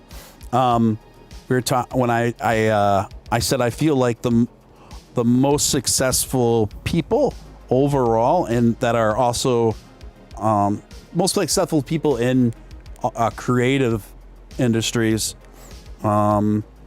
are usually have two simultaneous things going on. They're I would describe them as happy but very restless at the same time, and that's been the case every single time. Every single person I've known that has been the most successful in creative industries have been that, and then you said, that's me. You identify that. I'm like, I thought so. Because I'm that person too. Yeah, it's funny. You're on Twitter Spaces all day, and then you come on and do Doge After Dark, and then you do the after party for Doge After Dark. You're literally going on like a 24-hour like bender just on Spaces and shit. Like you are a hard ass worker. And it reminds me of myself too, like when you say, like, when there's something that you're determined and you're working hard towards, you focus on that 100%, and that's how it becomes successful. You put everything into it. And I'm the exact same way. Like, if there's something that I have my mind set on, I like won't let up at all. I will like full send that and not stop working on it. I become very obsessive on it. Yeah, totally. And I see that in you. I identified that in you because when we first started talking, I'm like, I think I know what the kind of person this is. It's a very crazily ambitious, creative person like myself. I knew it. $4.99, Charlie coming in. Thank you, Charlie. Here's a coffee for you tomorrow, Stephen. I think I'll need it. Thank you, sir. Keep up the late night grinds. I'm a new listener. Love what you're doing. Thank you so much, Charlie. And welcome to the community. Welcome to Stephen Steele Live. I'm happy to have you.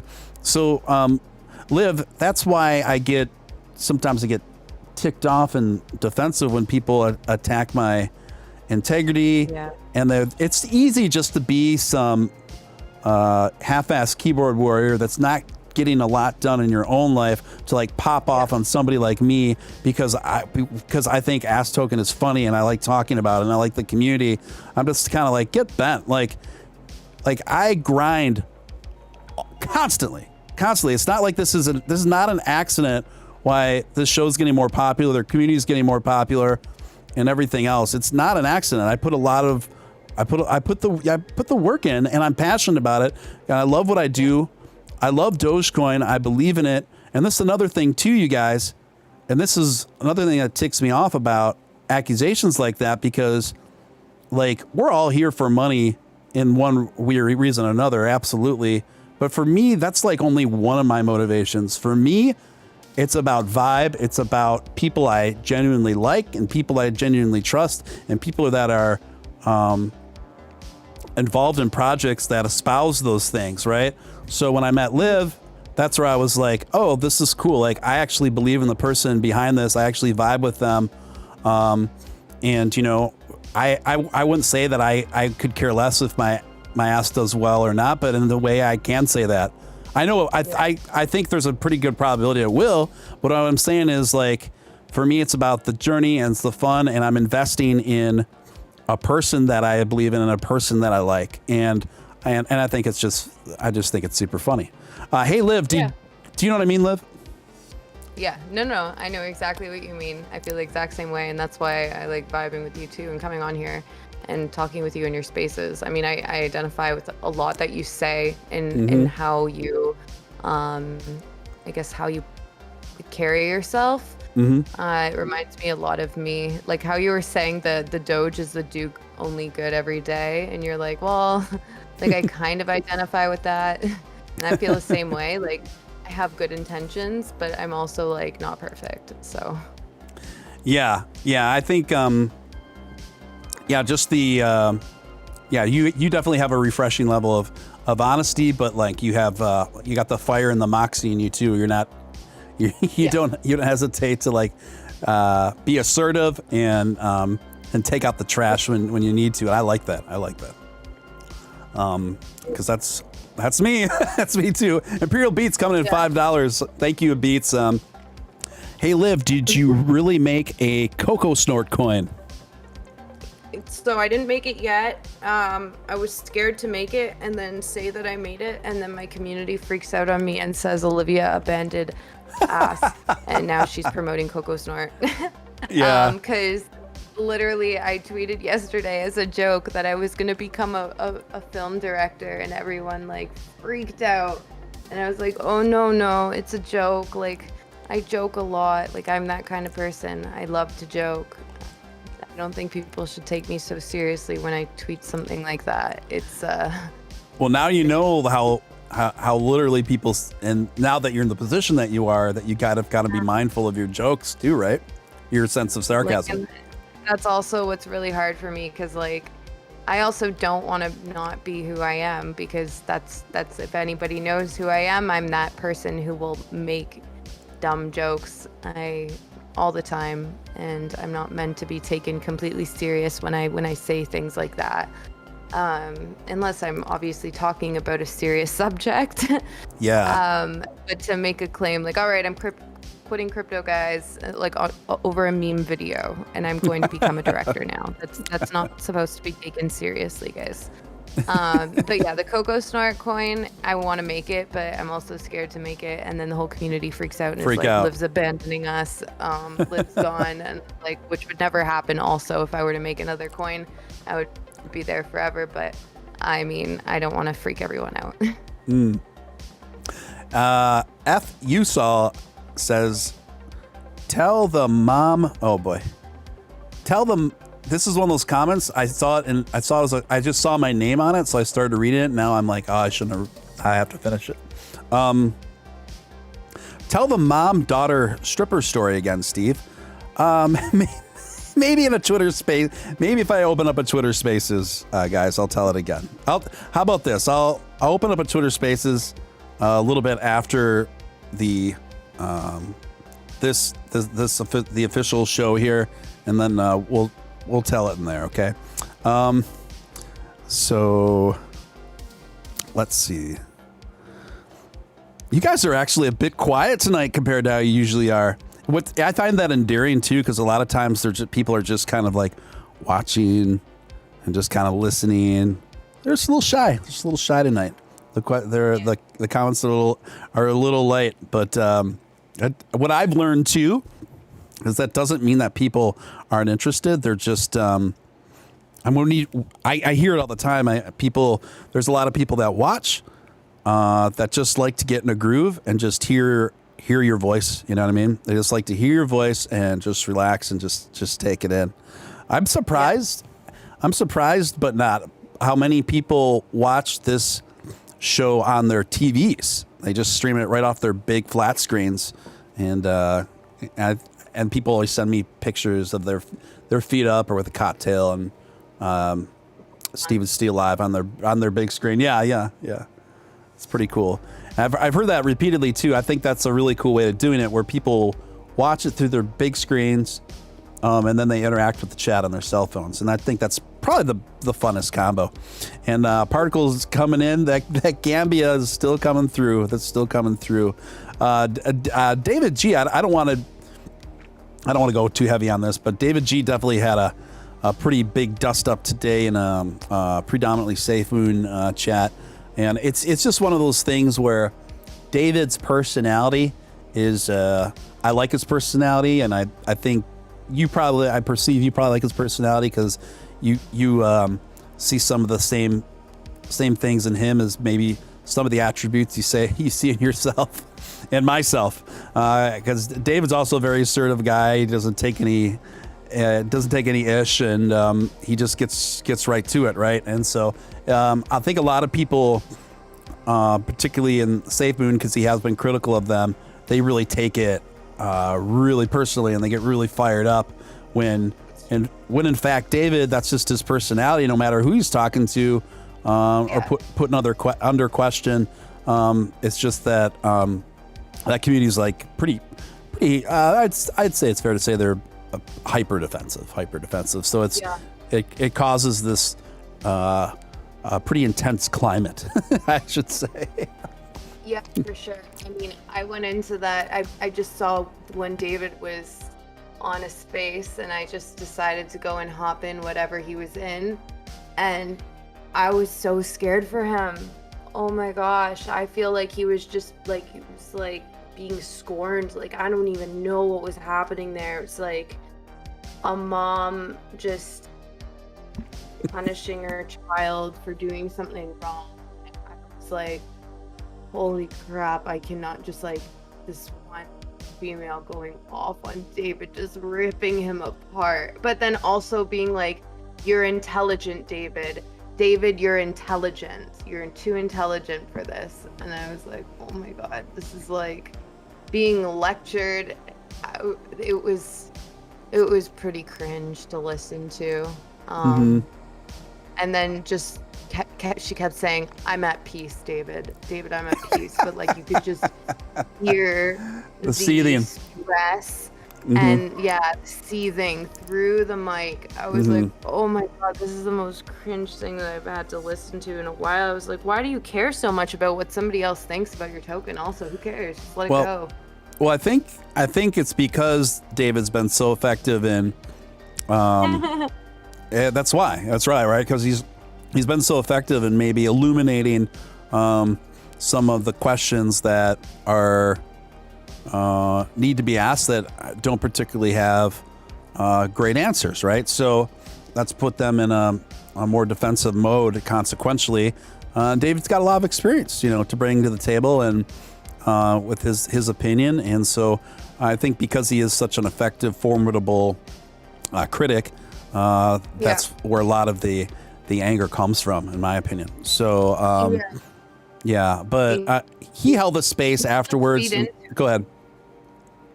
Yeah, no, people just feed into it, though. Like, I just think no matter who it is, he's going to always speak like that. Like, I've had plenty of conversations with David like that at the very beginning when I launched the token. And we would just, like, banter back and forth. But, like, I know how to take it. And I know David's not meant to be always taken completely seriously with his statement. Also, like, when he's like, oh, I'll rate a token from 0 to 5, but when he gives you like a 1 is truly like a 4.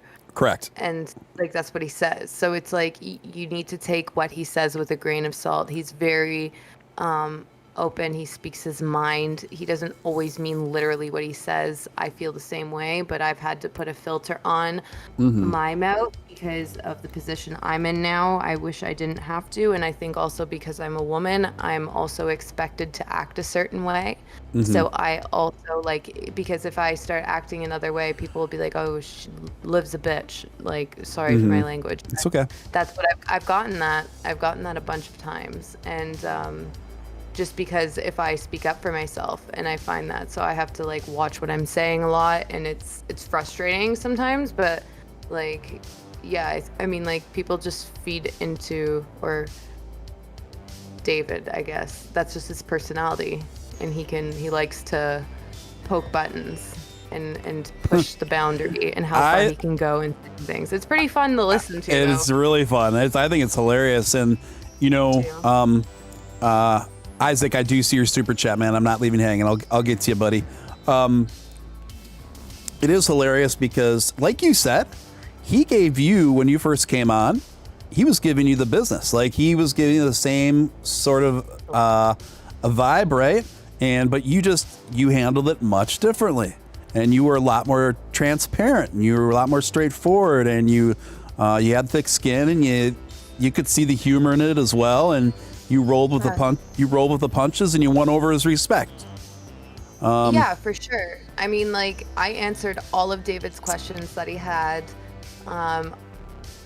David made comments to me, but I knew he was joking around. Like, I can hear it in his voice that he's not being completely serious. He's joking around. And when people just start getting defensive and then get aggressive back towards somebody who's just like, that's his personality. And if you don't know that, you don't have the best social skills then, because you can't emotionally read somebody or socially read how somebody, I guess, acts and communicate with that type of person. When you think that they are trying to be hostile towards you, no, that's their way of playing around with people. It's playful. And to me, like, I don't take that seriously because I'm that kind of person too. I like to chirp people, but I don't mean it in like a way where like it doesn't mean I like you. I make fun of the people that I love, but like not in a hateful way, obviously. But I toy with them because that's just, I don't know, like how I have relationships with people. But yeah, I think you need to learn, if you're especially in this position, or if you're in crypto community, you've got to have thick skin, and you need to know how to answer questions, and you need to know how to deal with certain personalities, and to not always take everything so personally, because like comments made about somebody not liking a token doesn't mean that they hate you. Yeah. Really well stated there, Liv. Isaac Castillo, thank you, Isaac. $5. Watching and kicking back with the audio in the background on my TV, interacting on my phone. I feel called out. That's who I'm talking. I was talking directly to you, Isaac. Yes, absolutely. And thank you for your super chat. I think your breakdown there was pretty astute. And you know what, Liv? It's like. Let me ask you this, because why don't we open this up a little bit, and let's put on our sociologist hats, or maybe our behavioral psychology hats. Yeah. Why do you suppose? And let's try to talk about this as objectively as possible without, coming at the Safe Moon community too hard or Safe Moon in general is hard. Yeah, because that's not my point of bringing this up. My point is just a genuine curiosity, and I genuinely would be curious to hear your thoughts on it and see if we can make some sense of this. Why do you suppose that overall, anyway, the Safe Moon community has a reputation of being so hostile compared to anything else we've seen in crypto? And I have to admit, overall, I overwhelmingly that's what I've seen as well. Not just targeted at me, just in general everywhere. What's behind that? Like, why is it like that?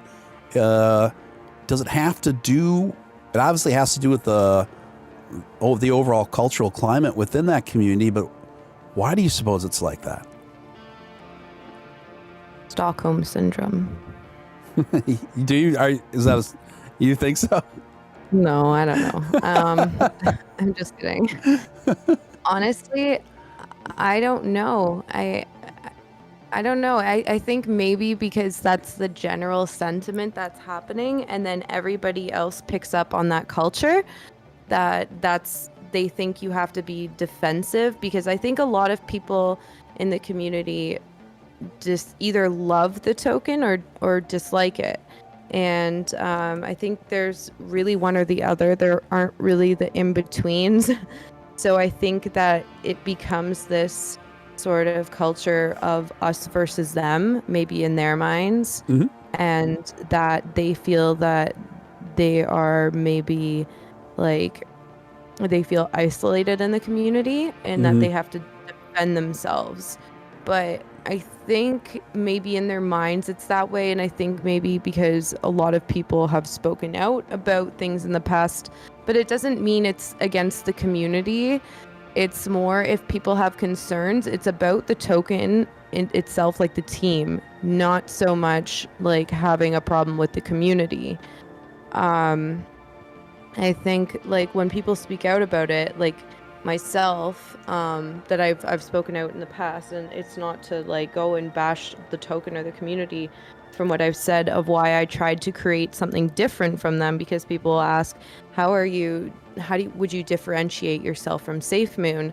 And I differentiate myself in terms of being transparent and trying to be as honest as possible with my community by renouncing ownership of the contract and locking liquidity. So because I saw what happened when they dumped 7 million in liquidity on their holders, like that's not cool. I'm not cool with that. And that has nothing to do with the community. Like that's not the community's fault that happened. That happened because whoever pulled it, I guess somebody on the team or the whole team had done that, and that's nothing against the community. So I think when people talk about a token, say David, for example, who was in the past, it's not like people take it personally, like you're talking about them, but you're not. You're talking about mostly the team and how the token is being run, and that's the criticism that all of us have, I guess. And it's more of concerns for the people in the community, and it's not like you're trashing the coin. It's more that there's concern behind what's going on behind the team and what their intentions are. And it doesn't mean that there's anything supposed to be malice, but there has been some things through the process of the community that has been questionable, I think. And it's not us questioning, again, it's not us questioning the community, it's more the on the team and their intentions. Yeah, you added a lot of, I think, a lot of value to that explanation. Let me get through a couple of super chats, and then I want to just keep extrapolating a little bit on that. Rat Daddy coming through, $5. Thank you, Rat Daddy. Steven, Here is $5 for some ass. Thank you, sir. I love ass, he says. I bought top price on Bitmart, 4.9 billion. Tried to get low. Washington State, I will get more ass. Thank you, Rat Daddy. You strike me as a man that will have no problem getting more ass. And thank you for your $5 super chat. And I will put that $5 towards more myself, sir. Thank you. Cameron B coming through with and it's an interesting amount, $2 Canadian dollars and 79 cents. Safe Moon is hostile because they're always defending. Yeah, I mean, that's an interesting sentiment. Perhaps you're a Safe Moon fan. I've heard this from them before, that they feel like they're always under attack, and that's why they're seem to be disproportionately hyper defensive. I hear that. At the same time, from my perspective, I think they've been live on the market now for maybe 7 weeks. And they came in hot. They came in real hot. With a huge marketing budget, paying off tons of influencers, just blanketing the scene that way. And that's the strategy. I'm not making a judgment of that strategy one way or the other. I'm just saying what happened. Yeah. And so it was just this aggressive blanketing that was not organic. Okay, it was not organic. And then it was targeting a lot of Doge investors too. Again, I'm not making judgment on that one way or the other. It's just a strategy.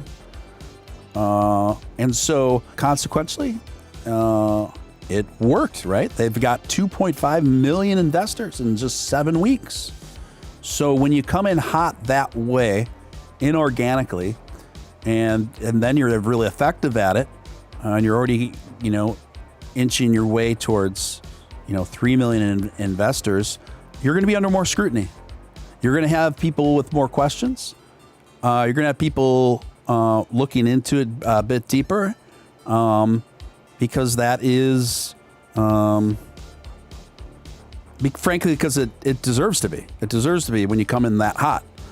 So if it has to be vetted, it has to be vetted. And, if you really believe in the project, you shouldn't, in my opinion, not get super hyper defensive about the vetting process. What do you say? What do you say, Liv?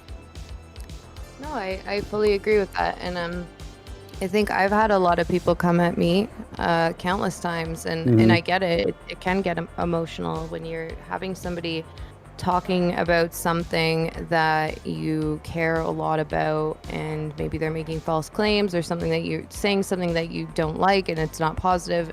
And yeah, it does suck to hear, but you have to also realize not everybody is going to like you. And it's one thing if it's false claims being made about me. That's something that I always try and address, because I really don't appreciate people going around and spreading rumors or lies. And I will always try and clear that up, because I don't want that to be, going around and being spread around and people have the wrong idea about myself or our community. So I always try and clear things like that up, but you have to realize also, what are you going to do?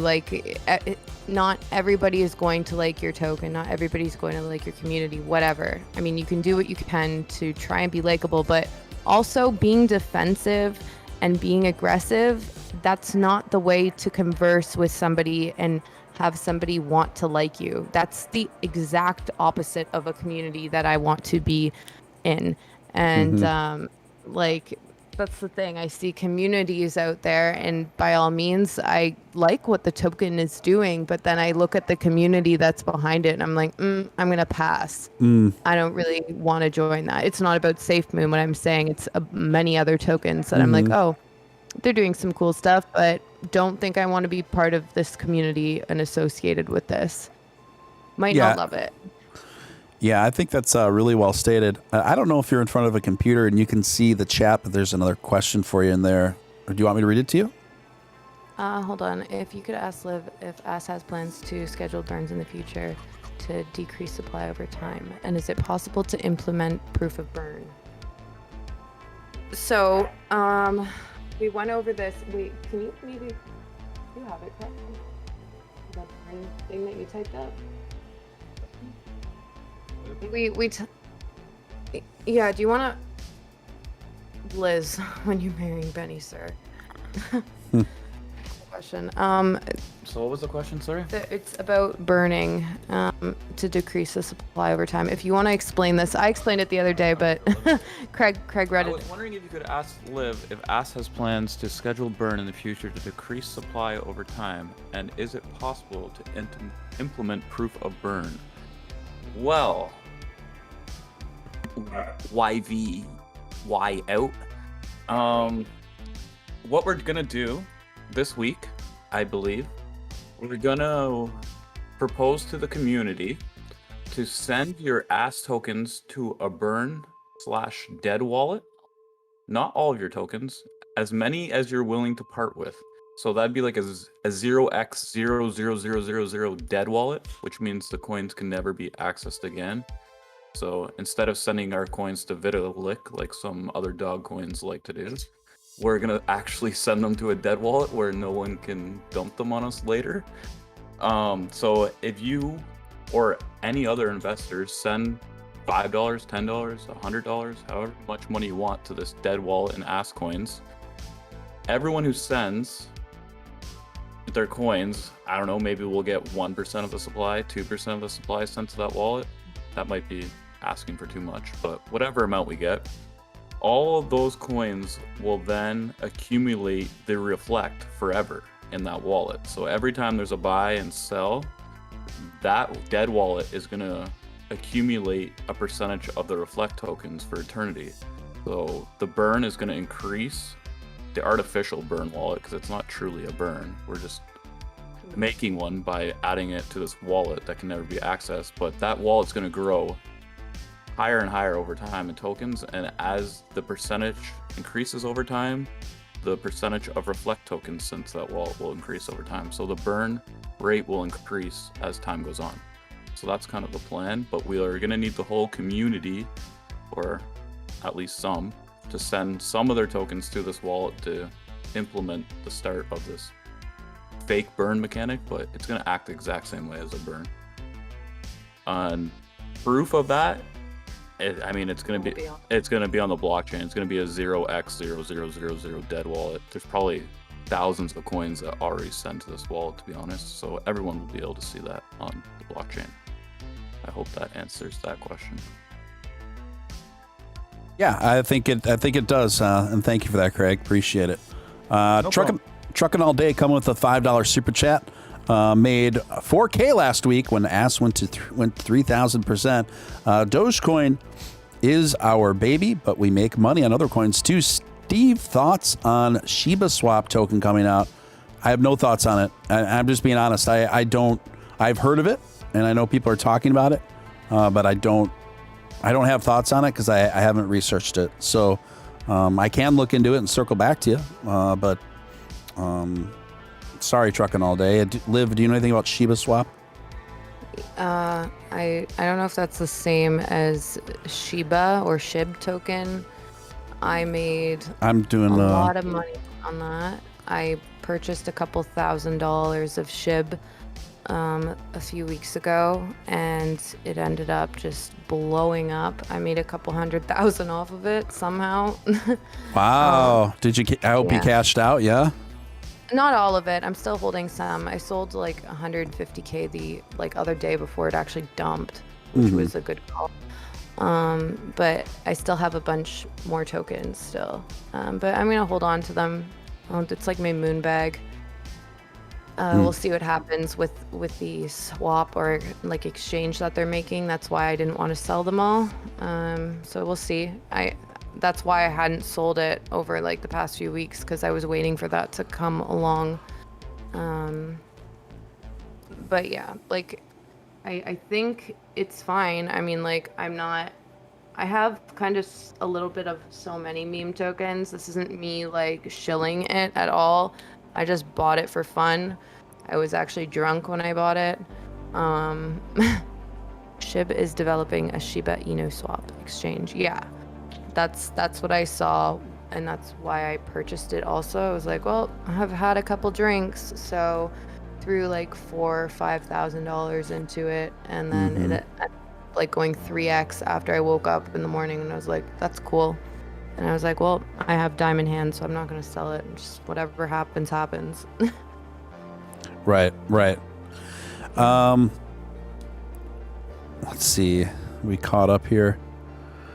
That's dope. I'm sorry, you guys talked about this. I'm sorry. Every time you guys have a talk about this, my son starts crying.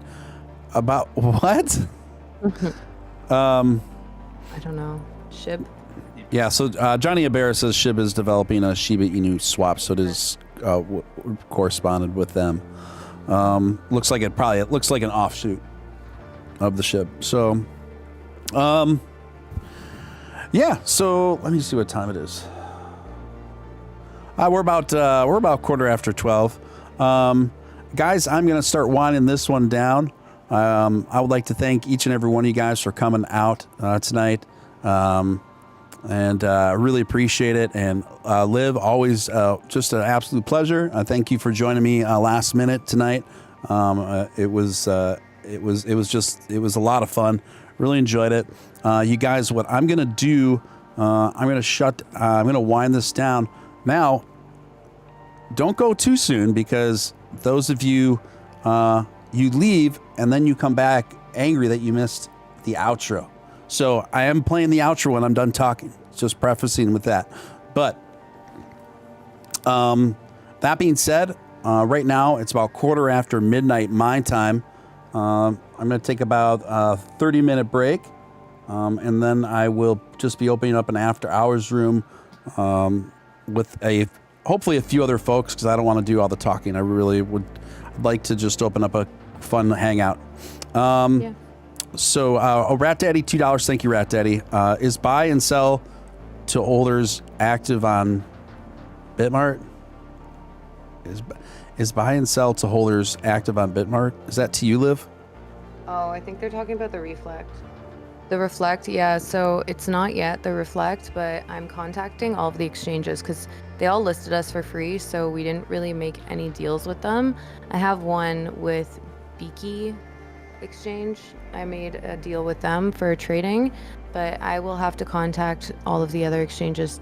And Whitebit we have a deal with as well. So we'll have to contact the rest of the exchanges. There's about 7 others. So we're on 10 in total. PancakeSwap, we are already getting those reflections. So we'll have to contact the other 7 just to make sure that we can make a deal for the Reflex. And hopefully we can get that money back for marketing or possibly doing something else with it, charity or something like that. Okay, awesome. Yeah. Well, that answers that. And on that, you guys, again, I'd like to thank you guys for hanging out and watching tonight. And if you haven't subscribed, I'd encourage you to hit that subscribe button immediately while you still can. And then also, if you miss part of the show, don't worry, it will be on the page in the logs when I log off. So don't worry, you can just go to the beginning, guys. No worries. So for those of you who are on Twitter, give me about 30 minutes and I will be opening up a space there, and you can join me and a few other rogue influencers. That word, right? So thanks again, guys, and I thank you to Liv with Ask Finance once again. Now let's keep the positivity going strong. Let's keep the Doge momentum up, folks. Just because we're trading sideways, that's not a bad thing. That is not a bad thing. You want some of that. You definitely want some of that. And this could be a very big 30 days coming up for Doge. And you know your man is going to be covering it, late breaking every step of the way. Take care, guys. This is Steven Steele signing out.